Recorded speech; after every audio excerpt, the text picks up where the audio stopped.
Hello दोस्तों, केवी academy में आप सभी का स्वागत है। चलिए बिना टाइम को वेस्ट किए हुए बचे हुए जो 85 से 100 तक के क्वेश्चन हैं, 86 से 100 तक के क्वेश्चन हैं ग्राफ से उनको सॉल्व कर लेते हैं। डीआई के क्वेश्चन है ये, डाटा इंटरप्रिटेशन की। जैसा कि 85 तक हम करवा चुके हैं पहले ही वीडियो में 2 पार्ट में जो है। अब चलते हैं 86 से 100 तक के कर लेते हैं। जैसा कि ये 86 नंबर में 86 से 90 तक के लिए ग्राफ दिया गया है पुरुषों और महिलाओं का। इसमें 5 अलग अलग संगठनों पर जो है कार्य करने वाले पुरुषों और महिलाओं की संख्या है, ये लोगों की संख्या है।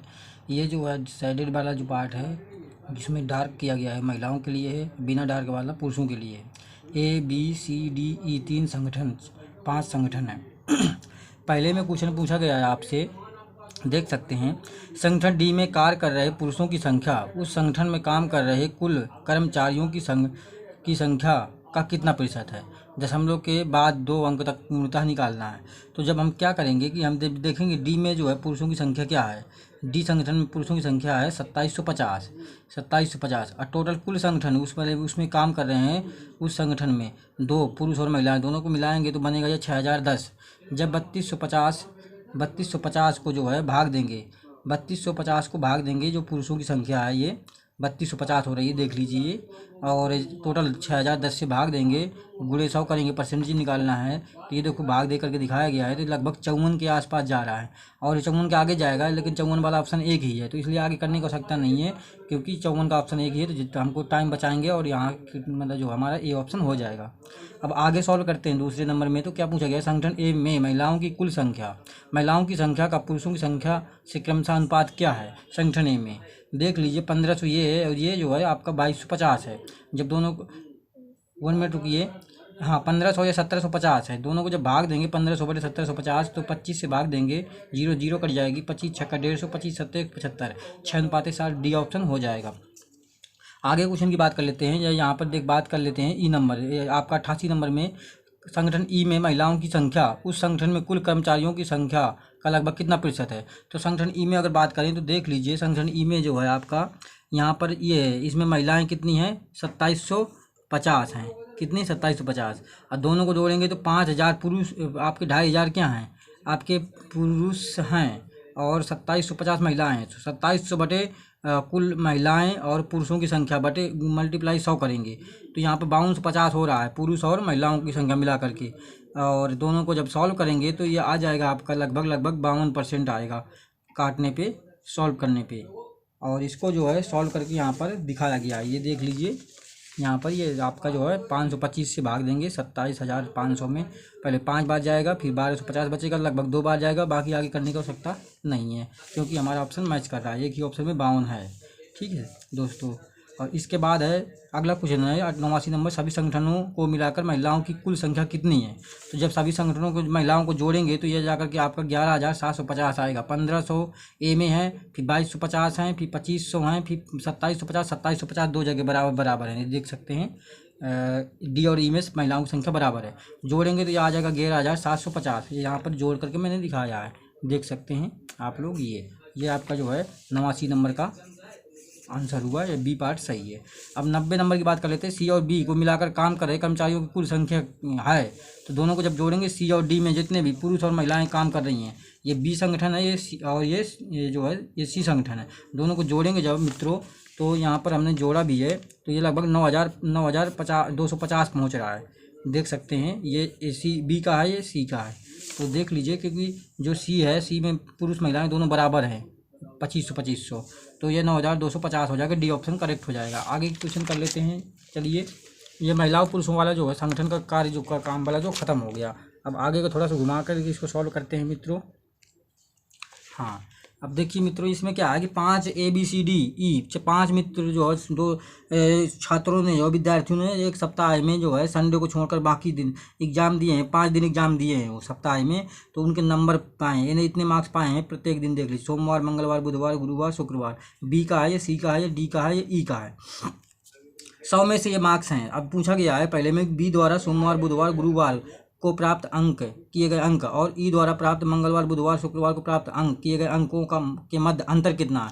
तो जोड़ेंगे जब बी के अंक तो 219 आएंगे, जब ई के जोड़ेंगे अंक, ई के जो अंक ये हैं जिस दिन के बोले गए हैं उतने दिन के जोड़ लेंगे, मंगलवार बुधवार शुक्रवार के, तो उसके अंक आ रहे हैं 205, दोनों 205 219 के बीच का अंतर 14 का है। तो बी ऑप्शन हमारा आराम से करेक्ट हो जाएगा।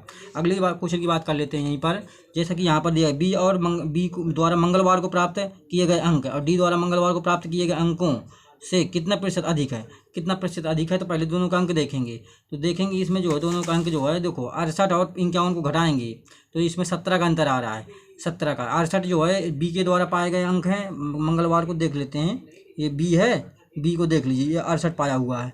और इसी के बाद जो इसमें कौन है, सी डी, तो डी को देख लीजिए, डी है, इसमें इसने 51 पाए हैं मंगलवार को। तो दोनों का अंतर करेंगे, ऊपर रखेंगे, बटे किसके सापेक्ष में निकालना है, डी वाले को, तो 51 नीचे रहेगा। गुणे 100 करेंगे तो ये कट पिट के जो आएगा तो आपका 100/3 यानी कि 33 सही 1/3% आ जाएगा, इसी यानी बी ऑप्शन सही हो जाएगा। 93 में करते हैं जब 93 नंबर में, तो ई और सी द्वारा सभी दिनों में प्राप्त किए गए औसत अंकों का माध्य क्या होगा। तो जब औसत निकालेंगे पहले ई का 5 दिन का जो अंकों को जोड़ कर 5 से भाग देंगे तो ये आएगा।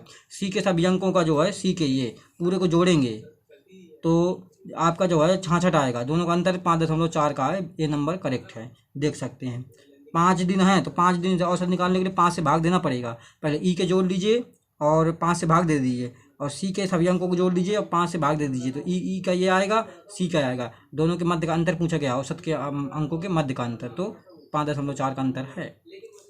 सी नंबर। अब 94 की बात करते हैं, तो सी द्वारा मंगलवार और बुधवार को प्राप्त किए गए अंकों का समान दिनों में, उन्हीं दिनों में डी द्वारा प्राप्त अंकों का कितना अनुपात होगा। तो ये क्या है, आपके सी के अंक है 70-75 पाए हैं उसने, और मंगलवार बुधवार को सी ने, देख लीजिए मंगलवार और बुधवार को ये 70-75। इसी तरह उसी दिन के जो डी के देख लेते हैं, तो ये 51-64 जोड़ दीजिए तो 145/115, 5 से काट दीजिए 29/23 यानी 29 सही 30, सी ऑप्शन गलत है, वो सही हो जाएगा, ये 29:23। अब 95 नंबर की बात कर लेते हैं, ई द्वारा सभी दिनों में प्राप्त कुल अंकों, ए द्वारा सभी दिनों में प्राप्त कुल अंकों से कितना प्रतिशत है। जब दोनों को जोड़ेंगे तो ये इसके 357 आएंगे ई के, और ए के 314 आएंगे, बटे 14 करेंगे, गुणे 100 करना पड़ेगा, परसेंटेज निकालना है ए के सापेक्ष में, ए के कुल अंकों के सापेक्ष में, तो अंतर निकाला जाएगा यहाँ पे 43 बटे इतना आएगा, इसको सॉल्व करेंगे लगभग 13.69% आएगा, जो कि ए ऑप्शन करेक्ट है, देख सकते हैं। अब यहाँ पर पाई चार्ट से आता है क्वेश्चन, पाई चार्ट में जो है एक किसी जो है परिवार का खर्च भोजन, मकान का किराया, वस्त्र, शिक्षा, ईंधन और विविध खर्च दिए गए हैं। जैसे कि मकान में 20%, भोजन में 30%, वस्त्र में 12%, शिक्षा में 18%, ईंधन में 15%, विविध में 5%। तो देख सकते हैं पहला क्वेश्चन पूछा गया है कि यदि भोजन में खर्च 9,000 हो तो शिक्षा पर खर्च कितना होगा। सबसे पहले क्या करेंगे, हम इसमें जो है एक्स मान लेंगे कुल खर्च को, तो 30% ऑफ एक्स बराबर 9,000 कर देंगे, तो यहाँ से 30,000 क्या टोटल खर्च आ जाएगा, टोटल आ जाएगा तो इसका 18% निकाल देंगे। अब 18% 30,000 का निकालेंगे तो 5400 आ जाएगा, जो कि सी ऑप्शन सही है। ऐसे ही इसको किया जाएगा जल्दी से टाइम को बचाते हुए। ईंधन में खर्च किए गए ईंधन पर खर्च के क्षेत्र का केंद्रीय कोण कितना होगा। तो आप जानते हैं कि 100% बराबर पूरा ये क्या पूरा 360 डिग्री होगा, तो 360 डिग्री बराबर करेंगे पहले कितना 100% बराबर 360 डिग्री, तो 1% का निकाल लेंगे पहले, ये देखो यहाँ निकाला गया है 1% बराबर 360/100, तो 15% जो कि क्या ईंधन पर है, तो 15% की जब निकालेंगे सॉल्व करके 54 आ जाएगा। देखो यहाँ 54 है, हाँ बी ऊपर 54 सही है, करेक्ट हो जाएगा, बी नंबर देख सकते हैं आप लोग। इसके बाद है 98 नंबर में, यदि ईंधन पर खर्च 3,000 है तो मकान किराया और शिक्षा को छोड़कर कुल खर्च कितना होगा। तो जब हम ऐसा करेंगे तो शिक्षा खर्च और मकान किराए को छोड़कर बाकी को जो देखेंगे तो 62 आ जाएगा यहाँ पे जोड़ने पे 62%, और किसके सापेक्ष में, ईंधन खर्च के सापेक्ष में निकालना है, तो ईंधन का 15% है, तो 3,000/15 गुणे 62 कर देंगे तो हमारा जो आंसर आएगा वो 12,400 रुपये आ जाएगा। ये देख सकते हैं यहाँ पर कहीं सॉल्व किया गया है, ये यहाँ पर ये इसमें जो है आपको मकान किराया और शिक्षा खर्च छोड़ दीजिए, ये शिक्षा खर्च और मकान किराया छोड़ दीजिए 20%, 48% छोड़ दीजिए, तो इनको जोड़ लीजिए तीनों को, यह आ जाएगा आपका जाकर के 42, 5, 47 और 15 और जोड़ेंगे 62 आ जाएगा, टोटल 62 इस ईंधन के खर्च के सापेक्ष पूछा गया, तो 15 नीचे रखेंगे, 3000 रुपये सॉल्व करेंगे तो आपका आंसर आएगा 12,400 रुपये। इसके बाद लास्ट पूछा गया है एक और क्वेश्चन है, यदि भोजन पर खर्च की प्रतिशतता वस्त्र, शिक्षा एवं ईंधन के कुल खर्च की प्रतिशतता का x% हो तो x का मान बराबर किसके बराबर होगा। तो पहले यहाँ जोड़ लेंगे, 45% आ रहा है, और इसके अलावा तो 45% इनका, इसका वस्त्र, शिक्षा, ईंधन का 45% ऑफ x का बराबर 30 के कर देंगे भोजन के खर्च के। भोजन खर्च ये देखो 30% है, देख लीजिए 30% ये है।